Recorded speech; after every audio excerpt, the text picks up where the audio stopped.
Hola mis queridos amigos. Hoy día les voy a hablar sobre un tema que trata sobre aquellas cosas que nos callamos, aquellas opiniones que no decimos. Ayer hablaba sobre las opiniones que pueden lastimar, que pueden causar daño. Pero eso no significa que lo que tú piensas no lo puedas decir. Lo que sucede es que tienes que saber cuándo lo dices y de tal manera que construyas y no que destruya. ¿Qué sucede con aquellas emociones que no son expresadas a través de lo que tú sientes o de tus palabras? Por ejemplo, en primer lugar, diferenciemos las emociones primarias, que son aquellas emociones saludables que te permiten interactuar con el medio y que te permiten adaptarte a diferentes situaciones. Emociones primarias, tenemos la tristeza, que te permite como tener ese espacio para poder meditar en qué cosas hiciste mal, en qué cosas debes cambiar, en qué cosas debes mejorar, qué acción debes tomar en tu vida. Otra emoción primaria es la ira. La ira te permite defenderte y estar en un momento en el que estás alerta y reaccionas de tal forma que tu cuerpo se prepara para no dejar que lo ataquen. Otra emoción primaria es la felicidad, que te permite pues sentirte bien en el momento en que la estás sintiendo. Otra emoción primaria es el dolor. Gracias al dolor, tú puedes saber que algo te está haciendo daño. Ahora, esas son emociones saludables, pero hay emociones psicológicas secundarias, como son la depresión, que significa que tú tienes una tristeza profunda sobre algo que ya no está sucediendo. Las emociones primarias es como un diagrama de Venn, una lomita que sube, se mantienen un tiempito y se van. Pero las emociones secundarias no se van de manera natural, tienes que trabajarla. Entonces ahí tenemos la depresión, tenemos la ansiedad, que es un miedo a lo que va a suceder. Tu organismo se invade de ese miedo de cosas que no han sucedido, pero que tú ya las vives como si estuvieran sucediendo. Está el resentimiento, que es ese enojo que tú te guardas, ese enojo que no expones.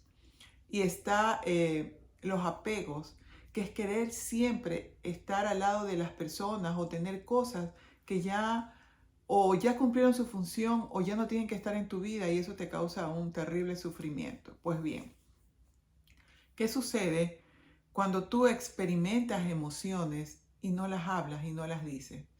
Por ejemplo, la ira. Si algo no te gusta, tú tienes que poder decirlo. Cuando alguien te está haciendo daño, tú tienes que saber defenderte. Pero una de las formas que debemos aplicar y que realmente no se nos enseñó es el hecho de preguntar, ¿por qué me agredes? ¿Por qué me gritas? ¿Por qué te burlas? ¿Por qué me tratas de esa manera? ¿Por qué me ofendes? ¿Por qué pretendes humillarme? ¿Ok? Ahora, quiero que sepas que nadie te puede tratar mal, que nadie te puede humillar. La pregunta adecuada sería, ¿por qué pretendes ofenderme? ¿Por qué pretendes humillarme? ¿Por qué pretendes lastimarme? Porque para que alguien te pueda humillar, lastimar o hacer daño, de alguna manera tú en tu mente tienes que darle la suficiente importancia para que esa persona lo pueda hacer. Tú estás en tu derecho a preguntar, ¿por qué pretendes hacerme eso? Otra cuestión, otra situación. Cuando algo te esté sucediendo, tú tienes que poder decir, ¿sabes qué? Me duele lo que estás diciendo. ¿Sabes qué? Estoy triste porque estás rompiendo conmigo. ¿Sabes qué? Me siento enojada porque me estás acusando de algo que yo no he cometido, etcétera, etcétera, etcétera. Dos cosas. ¿Por qué pretendes? Y la segunda, ¿cómo me siento? Luego de que tú dices eso, tú de alguna manera te pones empática.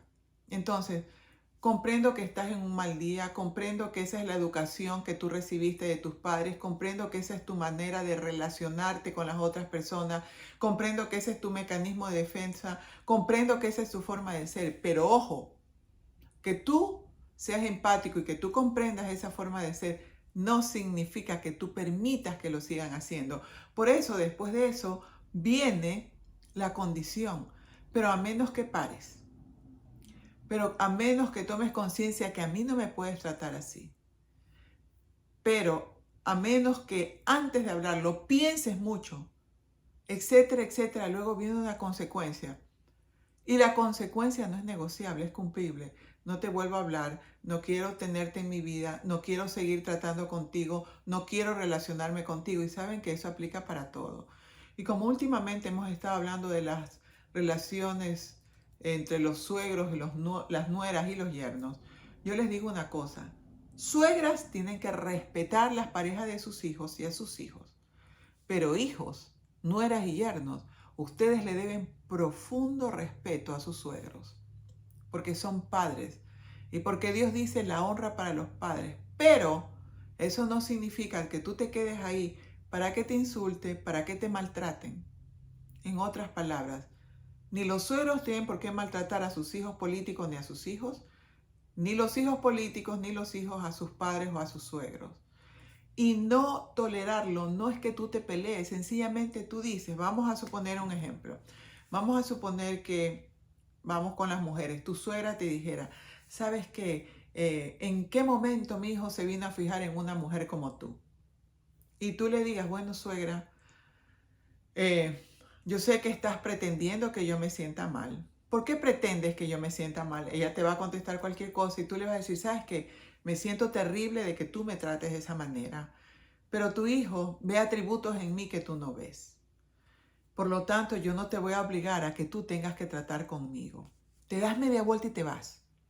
Pero tú no hablas mal de tu suegra con nadie, pero tú no le gritas a tu suegra, pero tú no eres grosera. Sencillamente no sigues ahí para que no te sigan maltratando. Y viceversa. Vamos a suponer que un yerno le grite a su suegra, la bote de la casa, etcétera, etcétera. Primero, el hijo no debe tolerar el irrespeto. Tiene que ver todo el contexto, ¿no?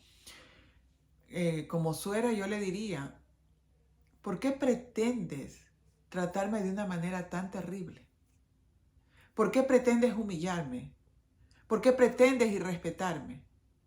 Comprendo que tú has tenido una educación diferente en la que de pronto a las personas mayores tú las tratas como tus iguales. Pero esta forma de ser yo no la voy a tolerar. Así que te libero de mi presencia. Y nos alejamos.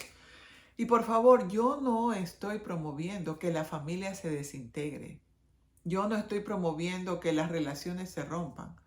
Yo lo que les estoy diciendo es, si la relación no es del agrado de ambas partes o de una de las partes, tomemos distancia. Veámonos en las fechas que de alguna manera es obligatorio, entre comillas, porque ninguna fecha es obligatoria, pero pongámonos flexibles los días del padre, los días de la madre, los cumpleaños, las navidades, etcétera, etcétera, etcétera. Pero bueno, esos son temas para hablar en esas fechas. Espero que mi video les aclare el hecho de que si tú te quedas callada, si tú te quedas callado, si tú no expones lo que tú piensas y lo que sientes, si sabes que tu cuerpo se enferma. Muchas de las enfermedades son emociones que no se demostraron. No lloraste cuando tenías ganas de llorar, no te enojaste cuando te debías enojar. Ojo, te puedes enojar sin violencia y tu cuerpo se enferma. Aquellas personas que optan por quedarse calladas y que se guardan todo son las personas llenas de dolor, llenas de resentimiento y con poca capacidad de amor. Que mi video te sirva, espero que así sea. Si te sirvió, compártelo. Suscríbete a mi canal y activa la campana de notificaciones para que cada vez que yo haga un video, tú estés al tanto de ello. Un feliz resto de tarde.